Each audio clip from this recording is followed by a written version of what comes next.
Okay,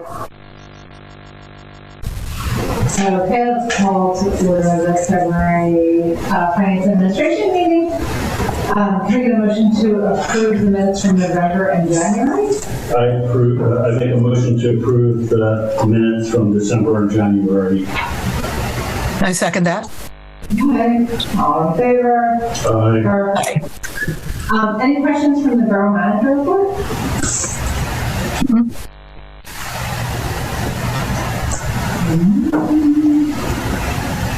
How about any questions or comments of the Treasury report this month? I do have one comment. Yeah. So again, like I mentioned last month, because the borough is on the modified accrual system of accounting, you can't like put too much stock in the treasurer's report at the moment. And just not to insult everyone's intelligence, just in case someone from the public or anything's watching this recording, the short version of modified accrual means that even though if we get, like, let's say I pay a bill in January, that's for something that happened in December, it's ultimately going to count against the 2022 budget because that's like when it was actually from, even though we actually paid it in 2023. So what happens this time of year is myself and the auditor go through the things we paid at the end of the year and the beginning of the year to make sure they're like accounted for in the proper year. So some things might end up moving around a little bit. But I think generally our window to end the accrual period is the end of February. So for next month's report, then I can actually give you an accurate synopsis of how we did financially for 2022.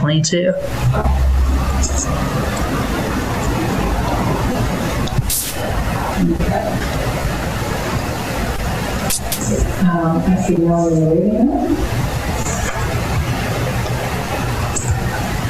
Okay. Let's move to grant update.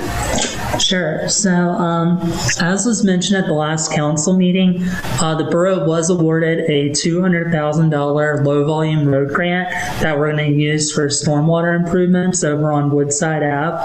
There's no borough match required for the grant, and the grant covers the cost not only of the construction, but also the engineering for the project.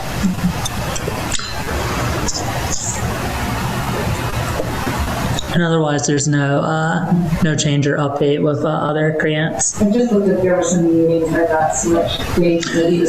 Yeah, so what I've heard about some of the outstanding grants, the rumor is that in mid-March, decisions will be made on the local share account grant. We applied for $250,000 to support the building improvements we're doing at 100 Conway. And I've heard that, and again, about mid to late March is when the federal grant for design of the Essex Avenue tunnel idea we would hear back on. And then finally, the state multimodal, that's also part of the Town Square project, I heard probably mid-May is when we would hear back on. Well, not much we can do about that. Yeah, and the PICO, the only other one outstanding right now, the PICO application to help offset our match for the Master Park Plan grant, I would expect any day now to hear one way or the other on that.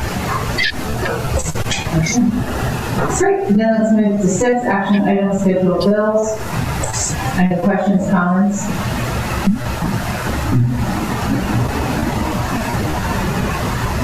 Minutes? Nope. Questions, comments?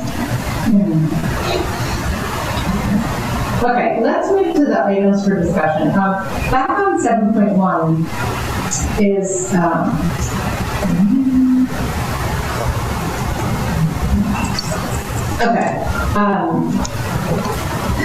Mr. Walker brought to the attention that we were one of the few municipalities that actually did have some type of dispersion ordinance.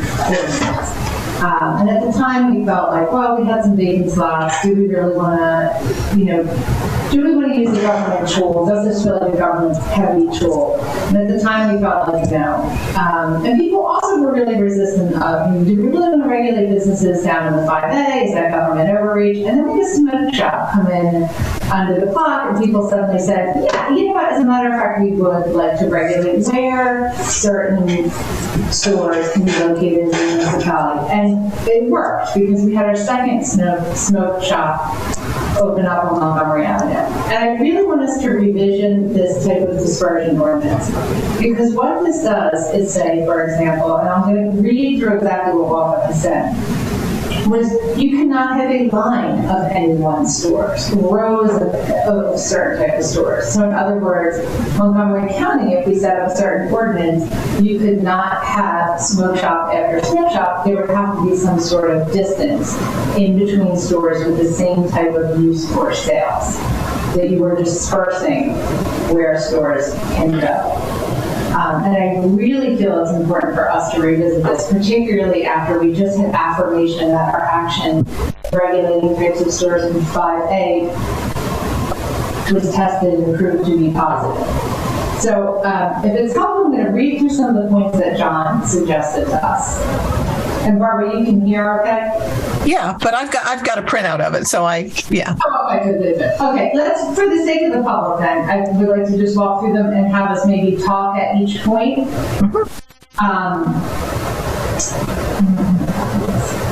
I'm assuming you mean the memo from October of 2021. Is that what you're referring to? No. I have some new news from him, so just. Oh, okay, then no, I don't know about that.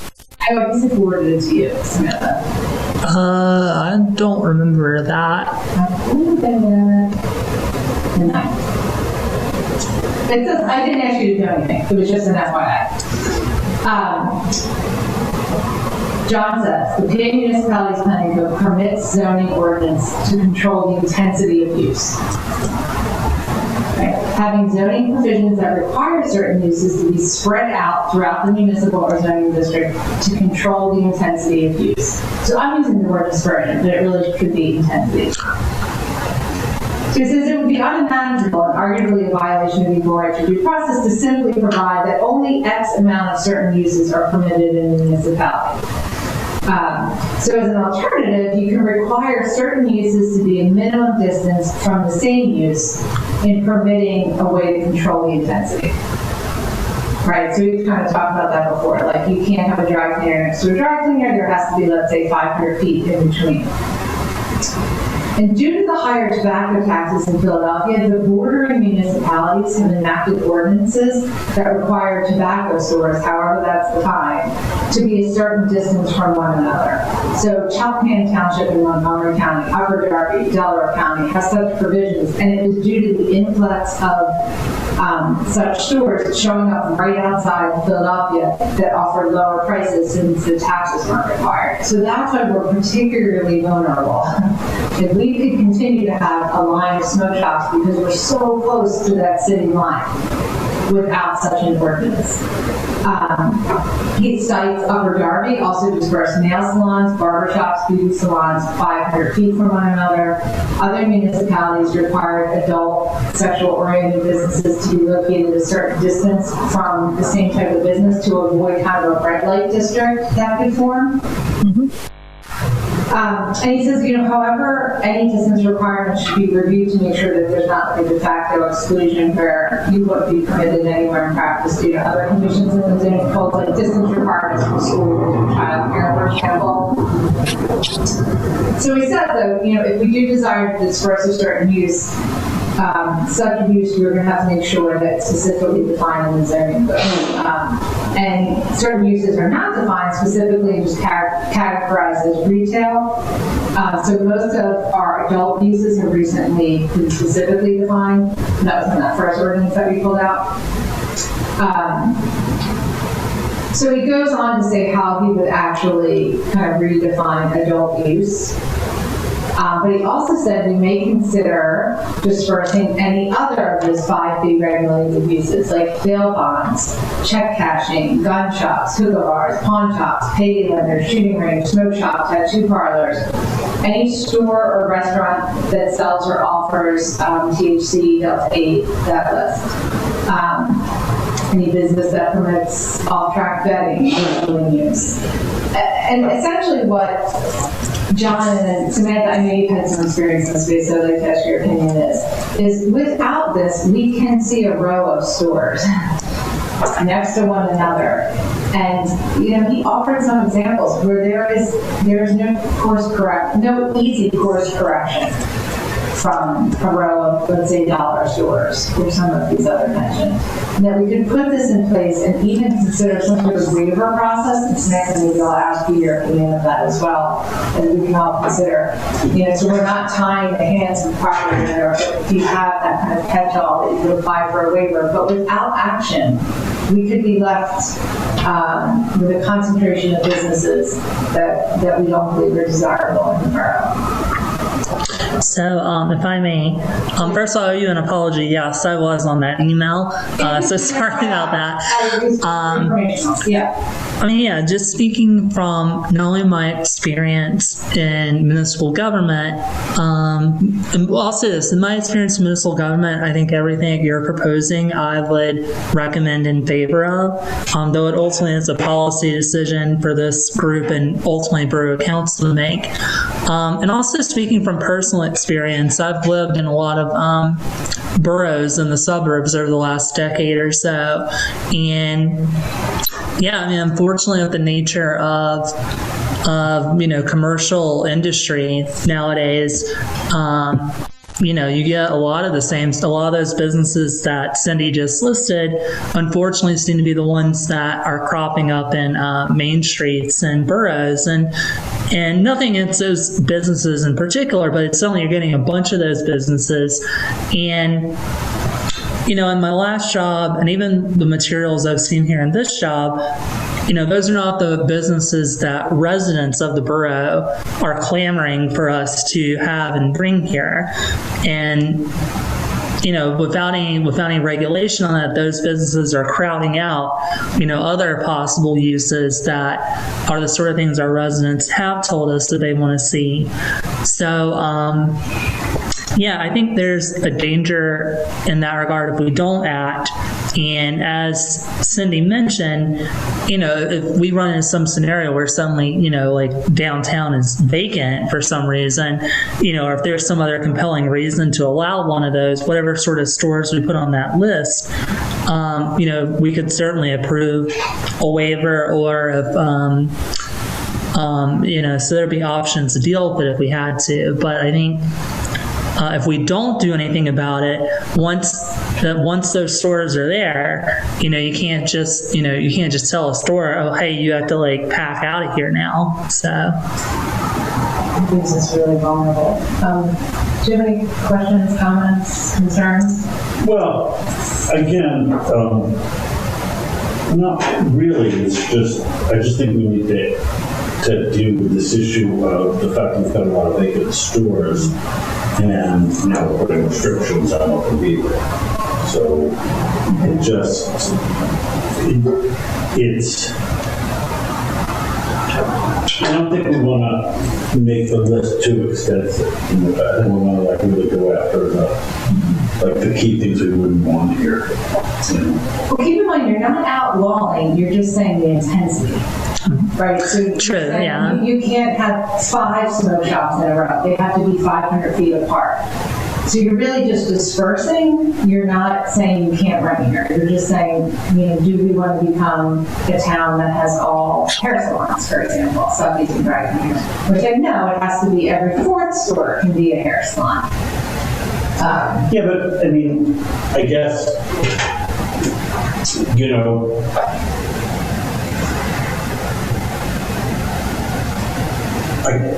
on one hand, you're talking about these, gun shops and that kind of stuff. On the other hand, you're talking about, multiple stores where it would be okay to have one of them.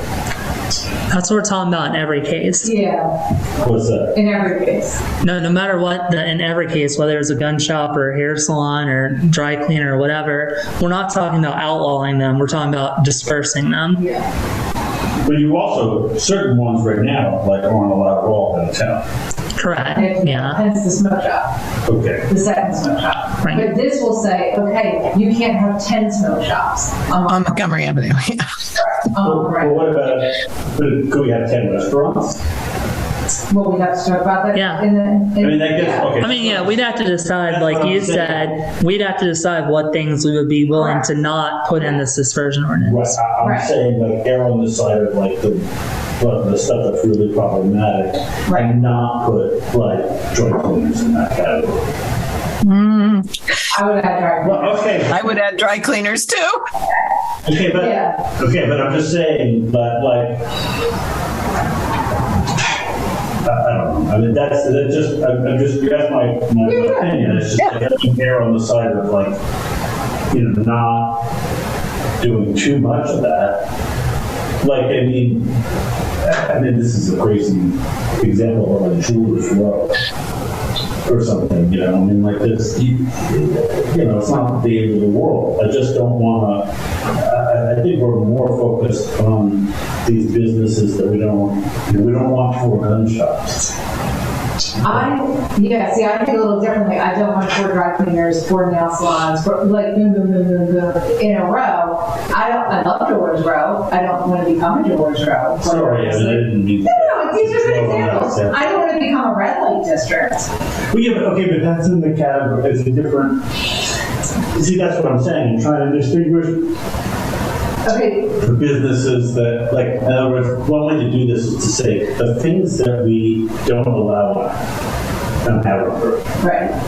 like, have the dispersion thing apply to that set of businesses on Montgomery. I would be more comfortable with extending that so that any, again, dry cleaners, nail salons. So what are the rest of those? Well, we would define what stores. I would exclude restaurants. Yeah, we don't have to say all or nothing. Yeah. No, I know, I guess but in my opinion, Yeah. my vote is to shrink that list down. Okay, a little bit. I would feel more comfortable having it broader with a waiver. I don't- It's into like, That, I don't know. I personally would feel like we should start a little narrower and see the effect. And I was thinking about, because this did come up before. And as you noted, Cindy, we decided not to do anything with it. And I remember one of the things that we talked about was, the Haverford Business District is so small.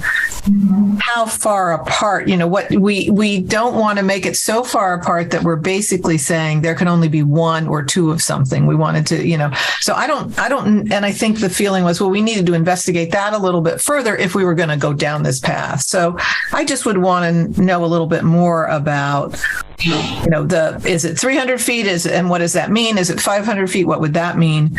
And then I think it would help us then decide what categories to include in this list of you need to be sufficiently dispersed. About that then, because we looped Todd into this, and I think that would be a question for Todd and John in their experience of what is the right fit for Narberth in that. Yeah. So I'd like us to see us really workshop then. What are the types or the categories of stores we would feel comfortable recommending to the full council? So anything identified, I'm hearing you both say, that we moved from 5A to 5B. Mm-hmm. Ira, is that what you're saying?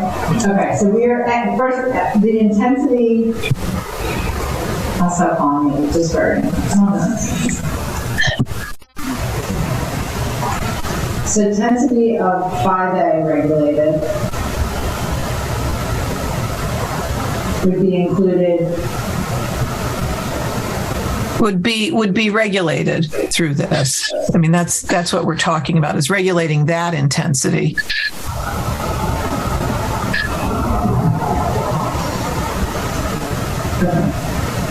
Okay, and then what other categories of stores that in general, we would not want the intensity of? So John suggests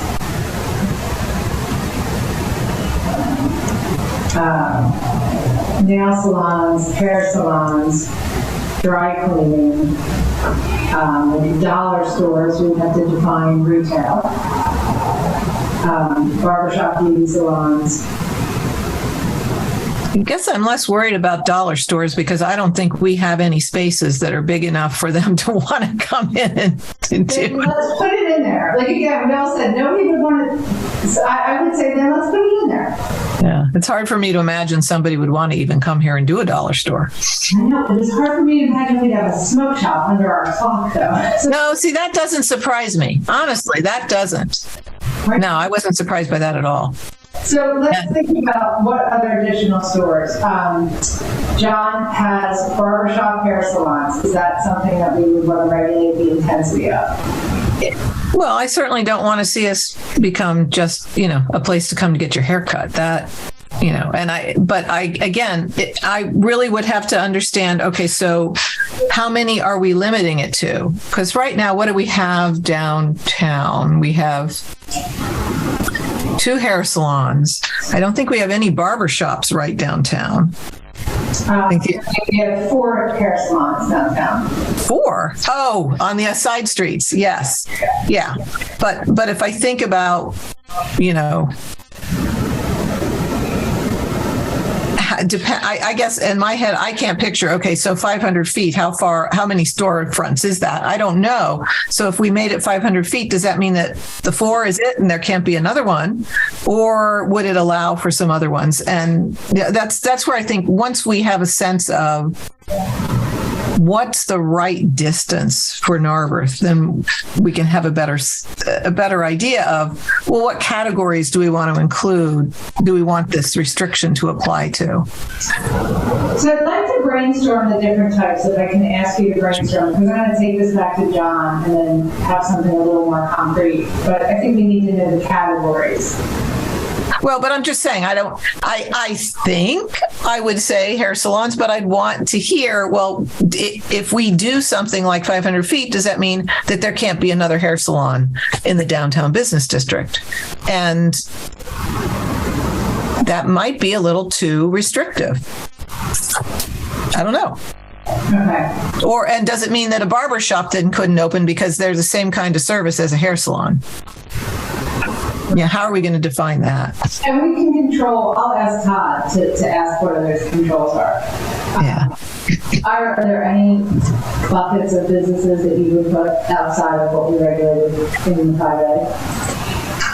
Again, my desire is not to try to not limit it as much. Okay. But I may have a dissenting opinion, but that's. Okay. So now, from experience, what else would you? Well, can I just add the other 2 that I do think we should consider is nail salons and dry cleaners. But again, it's this idea of, well, how much are we really restricting it? I'd like to understand that. And I'm going to email Todd and have him go back to this too. But I think it's 500 feet. Yeah. Any other categories in your experience? No, I think the list that we've talked about here tonight, I think it's a pretty good one. If I think anything else, I can definitely let you know. But I'd like to ask John again. Any stores, we have this on the books, right? That you have to have retail in 5A on that. Yeah. You have companies that just sell, one little thing and consider themselves retail, but they're using it for office space. Don't we prohibit that already? Wasn't it written so that? It is, but there's really some workarounds. So, for example, you sell, 5 items in your window, but you're really, let's say, an office room. In the past, this might have been before your time, Smith, actually. I thought we changed. I did too. But I thought we changed the zoning code to people who are already doing that are grandfathered in.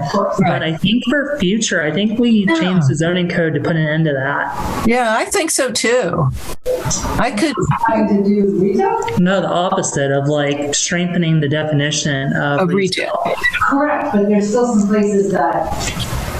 Yeah, that's what they're grandfathered in. No. Yeah. No, there's one store I'm thinking of. Exactly. It's a new store?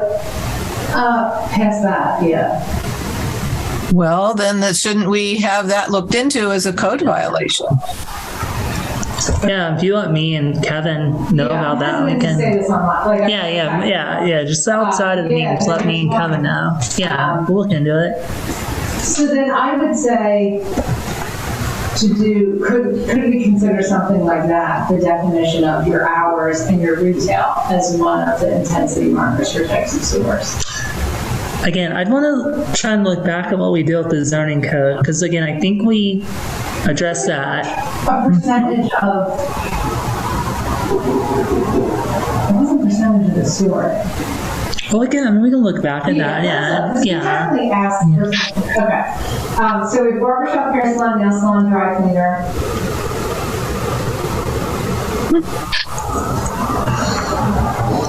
Anything else, Barbara, Samantha? No, other than the businesses we moved over to Montgomery. Yeah.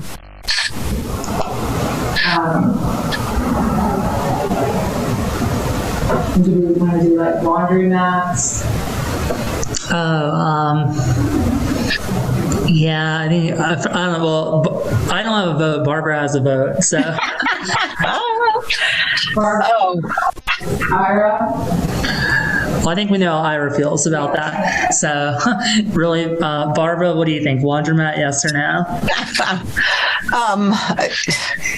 that's one of those where I'm like, I again can't imagine somebody opening a laundromat if there wasn't a demand for it. And if you have to use a laundromat, you want to use one closest to your house as you can. So I don't know. I have a hard time seeing this becoming a problem. So I'm not sure I see that we need to include that as a restriction.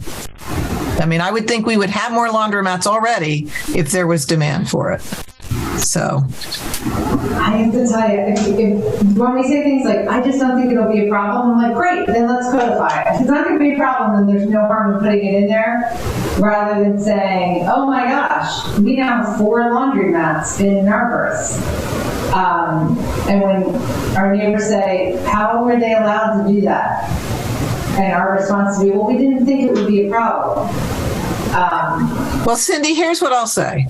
Yeah. I still think, we should have this list be narrow, but this committee doesn't decide for council. Council needs to decide this. So I don't think that we should be saying to council, here's the only list you should consider from. I think this should just be hey, here's some types of businesses that we've thought of that you might want to apply this dispersion, this intensity regulation to. So this is what we're doing now, is coming up with that menu that we're going to propose to council. Right. So Well, the things FNA has got, and then I would like to have it written up, have Todd and John talk and say, what do you think the distance should be? And then we can bring it to full council, because this has to go beyond just FNA. Like, let's do the homework and then we'll present it at next month. So what else should we put on that menu of options to consider?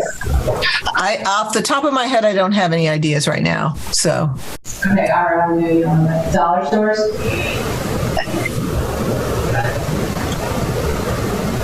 I just don't. All right, I'm going to add my dollar store, and council we can vote it down. right. Well, and that's what I'm saying. It's like, hey, we can throw as much as we want on this list, but it's not. If somebody asks me, is that your recommendation? I'm going to say, not me personally, but this is, and it's not even FNA's recommendation. It's just, here's a list for council to talk through and consider. So, because I think it's as a whole, we need to make this decision. Absolutely, which is why I just wanted to get enough details to give John something to work with, and then bring to the full table. Yeah, but you're not going to ask him to draft an ordinance yet, are you? I'm just curious. No, I think we should. Well, I don't know. He's written so many of these. I don't know that it's I would wait and talk to him. Yeah. Okay. And it concerns me when our solicitor says, really every other borough municipality has something like this on the books and we don't. Concerns me. Yeah. Samantha, thoughts? No, I think we're at a pretty good place with this. Okay. And again, I know he's written them. He told us in October how many places he's written for. So I can give him some information. We can right size it with the planning commission, and then send a list of places a menu of items that we can bring back to council. And again, I think with all the turnover that we have in stores and vacant spots, I think it's timely for us if we're going to do something. Okay. All right, TBDs. Website redesign? Yeah, so where we're at with that is the challenge me and Missy have run into at this point is that, there's still, I need to update how you access the agendas. That's still definitely a thing I need to do. But in general, the website, Missy added some pictures where she could, but the problem with our website is when you make a website through WordPress, and some of you may know this already, is you have to set up a theme, and then you add content in that theme. And the theme that we have for our website does not allow for photos on the home page and limits the areas where Missy could add photos to the website. So what I'm trying to gauge from this committee, and I don't necessarily expect us to know the answer to this tonight, but something to think about is, after I make the change to the website so that when you click on Borough Council, you have the agendas and stuff right there, and ditto for boards and commissions. Beyond that, what sort of changes would we want to see to the website? And in order to make those changes happen, do we have to bring someone in? Because if we want to change themes and that kind of thing, I'll admit that's even beyond my skill set. Outsource. Yeah. I think all along, isn't this just, we've been talking about this for a while. Can't we just outsource this? Well, sorry, I hope I don't come off too snarky with this, but that was, the proposal last summer, and the committee told me, well, try and do what you can in-house first, and then we'll reconsider outsourcing it. Well, because we had that intern. Yeah. It's going to be looks like that maybe didn't work out. No. He made a lot of good changes to the website. But, caught up in, we're still in the structure that doesn't allow us to ultimately do what we want. Yeah, so I think there's two decision points. I think we have to figure out what do we ultimately want out of the website, and then that decision then informs, is it something that can be done in-house, or is it something that we have to outsource for? Well, I think the most important thing to do right now is to set it up so that there can be, shortcuts to the stuff that we, that we're talking about. Because right now, that committee, like the agendas and all that. It's it's hard to find it, and the URL you would have had to put on the little, social media post, where it's like 100 pages long. So, I just think that, providing a couple of shortcuts either on the homepage or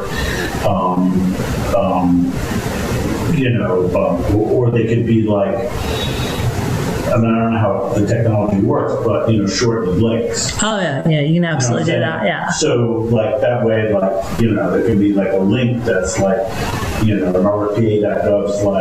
meeting agendas, something that, because we tend to put these things in. Okay, you put it in the Flash, you can put the whole URL, but in other cases it's just hard. So to me, that's the biggest problem, is that if you want to fix something immediately. The good news is that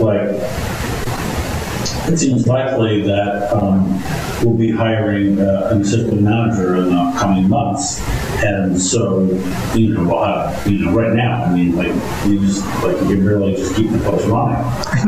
So I think that will help. If you're going to hire a consultant, who's going to hire the consultant and manage the consultant? Right. It's just not a good time right now. So to the extent that you can just solve some of these the most urgent issues would be great. Yeah, definitely. I made a note. It's written down now to take care of making it easier to get to the agendas for council and boards and commissions. Because I agree that's kind of an urgent need. Yeah, that's a part. Yeah. And when I say website, I think we are projecting into once you are fully staffed. Yeah. This is by any means a priority. Well, yeah, and then I just don't know what skill set the new assistant manager brings in. So why would you decide before that? Right. Do you want to share your thoughts of the webpage? Yeah, sure. So I agree with Ira that right now it makes sense to do the things that are, manageable to do that improve everybody's usage of the website. But I also think it makes sense then once, we do have an assistant manager and there's a little more breathing space to really think about what would we like the website to be for everyone? What kind of resource would we like this to be? And I speak from my experience when I was on the Civic Association board, and we decided to totally revamp our website also because it was initially in some software, and I don't even remember what it was. It was WordPress or something else that made it really hard for us to update. And we realized we did not, as a board, have the skill set to create it. And so we hired someone to do that. And they did a really good job. And we have a website that I think is really user-friendly. It's similar to there's a website for climate action NARBs and NERBs, which was built by someone who has a lot of skills in doing that, but they're very different feel in a lot of ways to our current website. And so we might want to think about, would we like something that's a little different, that has just a more direct kind of way to move through it and understand, and then have it be easier for updates to be made to it by staff once it's up and running.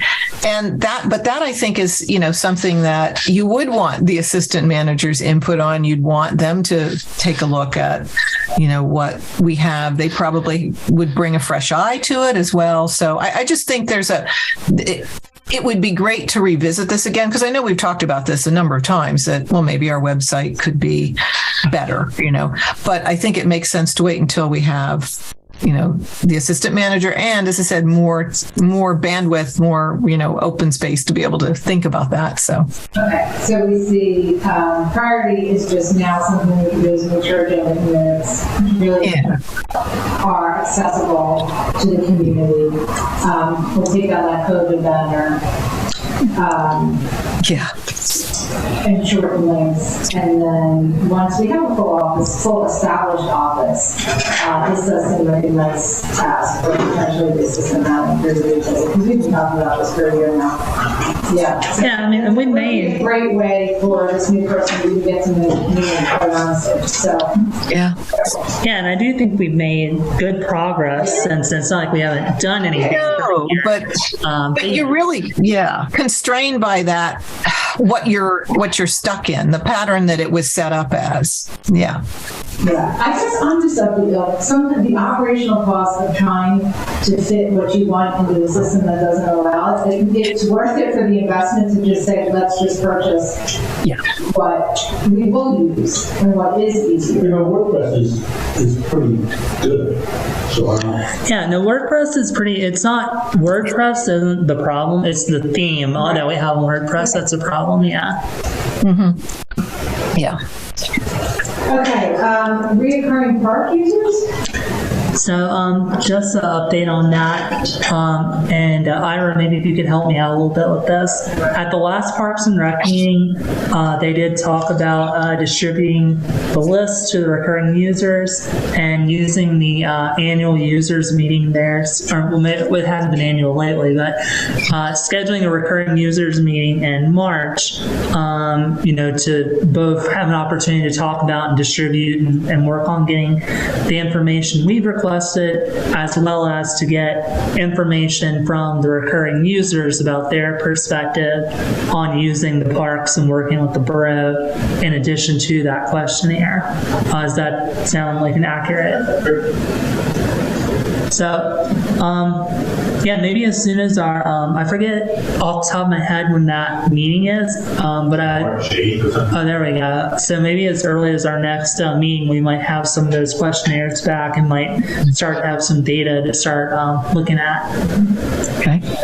So the Parks and Rec was fine with that questionnaire as, They had one suggested change, but it was something that it wasn't something of a nature that needed to be brought to the committee's attention. And myself and the chair of the Park and Rec Board, I think, worked that out. oh, okay. Especially in our green initiative, I haven't had any information or update from John, so we'll wait for that information, because I'm kind of hesitant to advertise for volunteers until we have kind of the establishment and the written definition, but John has all that information, so we'll just hang tight. And the borough media policy, again, something we're trying to figure out, what's the right scheduled time process to get information out about alerting folks there's a meeting, sending them the agenda, linking to original sources.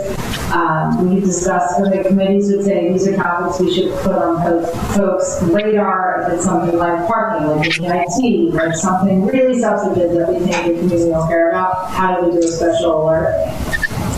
And we're just like trying to figure out how this works for office and community.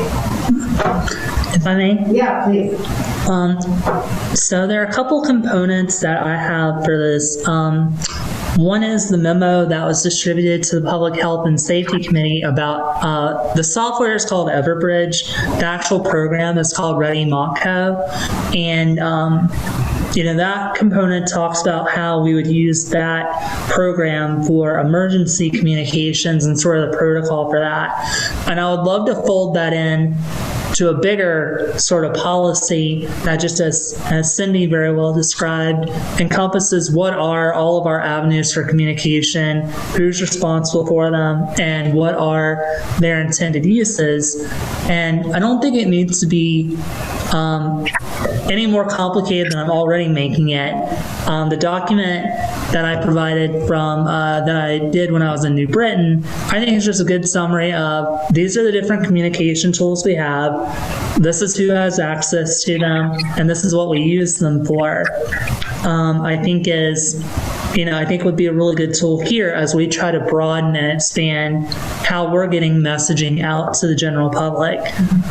So what I'd like to do is, for our next meeting, is take that New Britain document, convert it, update it to reflect how we do things here in Narberth, fold in, those emergency communication protocols into it, and have like a nice, no more than 3, but probably 2-page summary, like I said, that kind of describes what we have, who has access to it, and how we use it.